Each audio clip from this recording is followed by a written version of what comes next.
হুট করেই বাসার সবাই মিলে পূর্বাচল গিয়েছিলাম সন্ধ্যার পরে। তো ওখানে যেয়ে মটকা চা খেলাম। আরও কিছু কিছু মজার স্মৃতি সেখানে আছে, তো সব কিছু তো আর একবারে শেয়ার করা যাবে না। তো মটকা চায়ের যে দোকানটা, ডেকোরেশনটা দেখছিলাম, ডেকোরেশনটা বেশ ভালোই ছিল।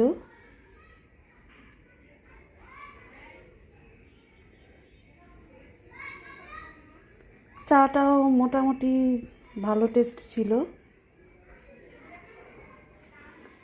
তবে এখানে পরিচ্ছন্নতার দিকটাও খুব সুন্দর লেগেছে আমার কাছে। তো এটাই হলো আমাদের সে মটকা চা। এটা পরীক্ষামূলক না হয়েছিল, যদি ভালো লাগে পরে আবার নেব সবাই মিলে, সেটাই ধারণা করা হচ্ছিল আর কি। তো চা ভালোই ছিল, যার কারণে আমরা সবাই মিলে আবার খেয়েছি।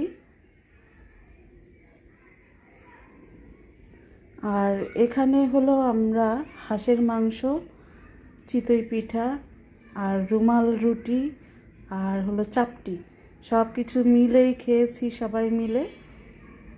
তো মোটামুটি ছিল।